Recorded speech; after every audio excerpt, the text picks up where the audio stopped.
Hello everyone, प्रज्ञा empower studies में आपका स्वागत है। हमारा अध्याय 3 चल रहा है, दो चर वाले रेखीय समीकरण युग्म। प्रश्न वाले 3.3 सॉल्व कर रहे हैं हम, जो कि विलोपन विधि से सॉल्व करनी है। तो स्टार्ट करते हैं क्वेश्चन 2 का। ये पहला है। क्वेश्चन 2 है, रेखीय समीकरण युग्म बनाइए तथा उनको विलोपन विधि से हल कीजिए।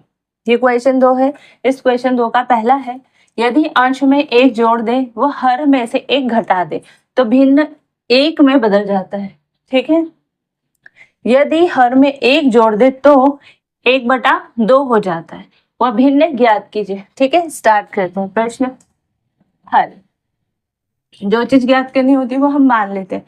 तो हम भिन्न, जब भिन्न ज्ञात करना होता है तो हम भिन्न नहीं ज्ञात मान के अंश और हर मानते हैं, है ना। और उसे हम अंश और हर से भिन्न बना लेते हैं, क्योंकि क्वेश्चन में भी दिया है कि अंश में एक जोड़ दो और हर में एक घटा दो। तो हमारा जो आंसर है ना, अंश और हर मानने से निकलेगा। तो माना दिए गए भिन्न के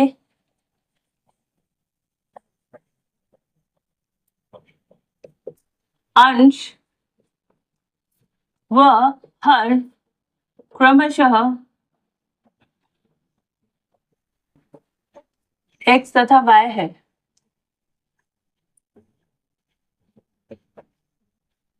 ठीक है, प्रश्न अनुसार प्रश्न में क्या बोला है,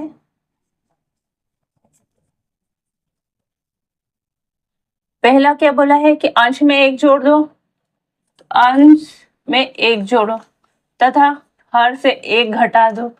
तो संख्या क्या हो जाती है, भिन्न क्या हो जाता है, एक बन जाता है। ठीक है,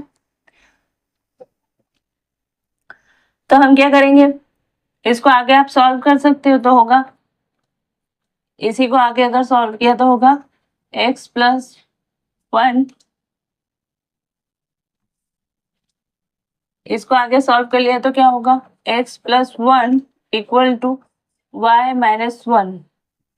अब ये इधर ले आते हैं तो x+1 - y+1 = के हिस्सा ही लिया, पक्षांतर कर लिया तो चिन्ह बदल जाएंगे। ठीक है, अब ये हो जाएगा x - y और ये प्लस और ये +2 हो जाएगा। ठीक है, =0। ये हमारा समीकरण 1 बन जाएगा। ठीक है, अब दूसरी बात क्या बोली है, केवल हर में एक जोड़ो तो अंश एज इट इज है ना, और हर में एक जोड़ो तो क्या हो जाता है, 1/2। ठीक है, तो अब हम क्या करेंगे, इसका क्रॉस मल्टीप्लिकेशन कर देंगे, 3 गुणा करेंगे तो 2x हो जाएगा, और इधर y का 1 का y+1 में करेंगे तो y+1 हो जाएगा। ठीक है, इसको पूरा उठा के इधर ले आएंगे तो ये इक्वल टू के साइड लाएंगे पक्षांतर करने से, तो चिन्ह बदल जाएंगे। क्या होगा, 2x - y-1 = 0। ये समीकरण 2 होगा। अब समीकरण 1 और 2 को हम सॉल्व करेंगे विलोपन विधि से। तो लिख दीजिए, समीकरण 1 व 2 को विलोपन विधि से हल करेंगे।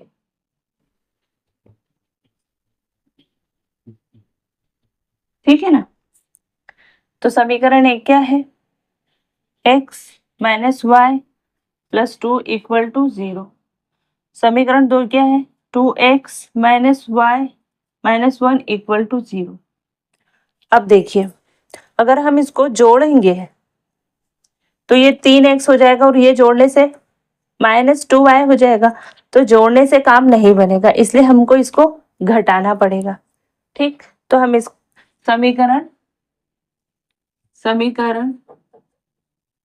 1 में से 2 घटाने पर, अब एक स्टेप हम ये करते थे कि हम इक्वल करने का काम करते थे। इनके गुणांक जो होते हैं, गुणांक जो होते हैं है ना, उसको हम मल्टीप्लाई करके इक्वल करते थे। पर देखो, ये x है, 2x है, बट यहाँ पे दोनों क्या है, y मतलब बराबर है। तो अब हमको वो गुणा करने की जरूरत नहीं है, हम डायरेक्ट घटाएंगे। ठीक है, तो इसको मैं यहाँ लिख देती हूँ क्योंकि स्पेस नहीं है।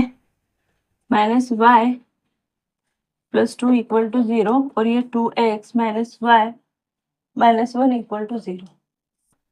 है ना। यहाँ पर भी कर सकते थे पर स्पेस नहीं, इसलिए मैं यहाँ कर रही हूँ। तो ये मैंने किया माइनस, इस माइनस की वजह से ये सारे चिन्ह जो है बदल जाएंगे, है ना। तो ये भी, ये तो पहला, इस जो बाद में लगा है ये माइनस है ना, ये प्लस है तो ये तो माइनस ही रहेगा, तो ये माइनस है। इस माइनस की जगह इस माइनस का मल्टीप्लाई यहाँ होगा, तो ये माइनस क्या हो जाएगा, प्लस। ये माइनस है तो ये भी हो जाएगा प्लस, जीरो को देखने की जरूरत नहीं है, ठीक है। अब देखो, ये x में से 2x जाएगा तो क्या बचेगा, x, पर बड़ी संख्या के सामने माइनस है, मतलब ये माइनस किसके सामने, इसके सामने, है ना, तो माइनस का साइन लग जाएगा। अब ये माइनस का y है और ये प्लस का y है, तो माइनस प्लस क्या हो जाता है, माइनस, तो ये कैंसिल होके जीरो हो जाएगा, ठीक है।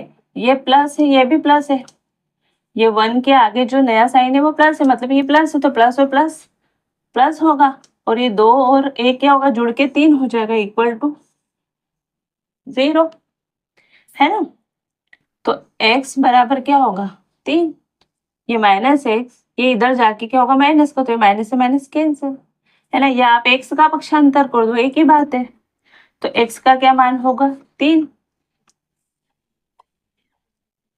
ठीक है। अब x का मान समीकरण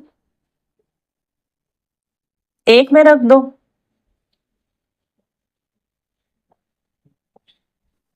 ये समीकरण 1 है ना, इसमें हम x का मान रख देंगे, तो x का मान है 3 minus y plus 2 equal to 0। तो ये इसके सामने कोई साइन नहीं है, तो ये भी प्लस का है, ये भी प्लस का, तो ये क्या होगा, minus y plus 5 equal to 0। तो माइनस y इक्वल टू, ये प्लस 5 इधर जाएगा तो क्या हो जाएगा, माइनस 5, इससे कैंसिल, y इक्वल टू क्या होगा, 5, है ना। अब इसका आंसर क्या होगा, मैं आंसर यहाँ लिख देती हूँ। आंसर क्या होगा, भिन्न, हमको भिन्न ज्ञात करना था, तो भिन्न क्या होगा, x बटा y, क्योंकि अंश हमारा x है और y क्या है, हर। तो रखो मान, x का मान क्या है, 3, और y का मान क्या है, 5। तो हमारा आंसर क्या होगा, 3/5। भिन्न क्या होगा, 3/5। ये आपके क्वेश्चन का आंसर है। तो आई होप कि ये क्वेश्चन आपको अच्छा लगा होगा, अच्छे से समझ में आया होगा। वीडियो अच्छा लगे तो वीडियो को लाइक कीजिएगा, चैनल पे नए हो तो चैनल को सब्सक्राइब कीजिएगा, नोटिफिकेशन ऑन कीजिएगा, अपने फ्रेंड सर्कल में शेयर कीजिएगा। मिलते हैं नेक्स्ट वीडियो में, तब तक के लिए जय हिंद, जय भारत, थैंक यू।